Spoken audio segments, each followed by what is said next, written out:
Hi everybody, Austin at Homeowners Financial, and we're answering a question today that I think is on a lot of people's minds as things shift, as things change. We're talking about what causes mortgage rates to change. Why do rates change? How do they change? What are we doing impactful? And so there's three things that really causes the change. So I want to break this up first. We're talking about how they change, but we also have to talk about how they're constructed. So first, let's talk about how they're constructed so you can understand, and then we're going to talk about what the market does overall from a change perspective. So loans are constructed based on the type of loan and what's called a loan level price adjuster. These are all risk factors, okay? These are risk factors. So loans that are government insured loans that are insured by the federal government, FHA, VA, USDA, throw an A at the end, DA at the end of it, it's probably a government program. Those are insured by the federal government. So they inherently have less risk than other loans, okay? Now then we're going to talk about conventional loans. And conventional loans, so you have a government loan or conventional loans, those are the only two types. Conventional loans can be private money. We're going to take that out of the equation because that's really private. But we're going to talk about conforming loans, the loans that conform to Fannie Mae and Freddie Mac's guidelines, and then non-conforming loans, which we think of jumbo loans. And those loans have different program requirements. You might need a 740 credit score to even be eligible for this program, or 620 for that one, right? And then they have loan level price adjusters. These are every single factor of your loan. Everything except for the debt to income ratio and your reserves. So everything, your credit score, your loan to value, right?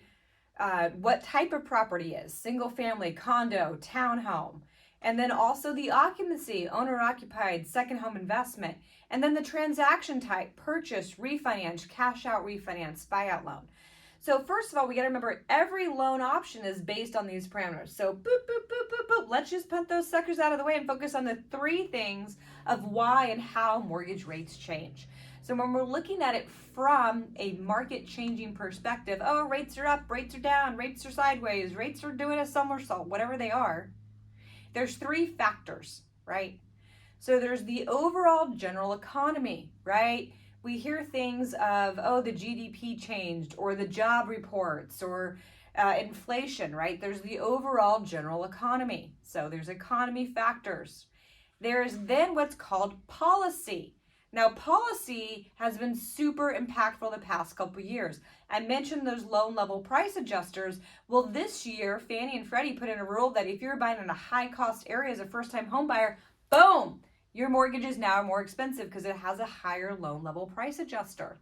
If you're buying a second home, boom, your mortgage is now more expensive because it has a higher level price adjuster. So policy also applies to, are the feds buying bonds? Are they selling bonds? Are they putting money into the economy? Are they taking money out of the economy? Are they raising prime or are they reducing prime? So these are policy concepts. People get together and make decisions. So the first thing that talked about how rates changes are general economic factors, right? GDP, job reports, things of that nature. 2, it is policy. And 3, it is capacity. It is capacity. We're seeing right now a lower overall mortgage environment. So you have these big behemoth brokers that are just losing money and just trying to shovel money into rates to buy more production, right? That is a capacity concept. When things really crashed from a rate perspective in March of 2020, there were only so many humans that were available to process loans. So even though the market crashed, that economic data crashed, and the policy crashed because they moved prime basically to 3.25, which is the targeted fund rates of 0, there was only so many humans to actually produce it, right? There was only so many people that could answer the phone. We can only work 13 to 15 hours a day before we burn out. Well, we still burn out anyway. So when you're talking about why rates are moving, we first have to understand that different programs have different price and costs and adjustments, but how they move every single day, flippity floppity, is based on market conditions from an economics factor, policy conditions, and capacity. And those are those three things that move it. If you want to watch how rates move, just watch the 10-year Treasury. Up, rates up, down, rates down. Please let me know what I can do to help you or anyone else. It's Austin at Homeowners Financial, and be so honored for your vote for Best of and Santa Barbara Independent for Best Mortgage Agent. Please is, and best company, Homeowners Financial. Rock and roll, high five, and make it a great day.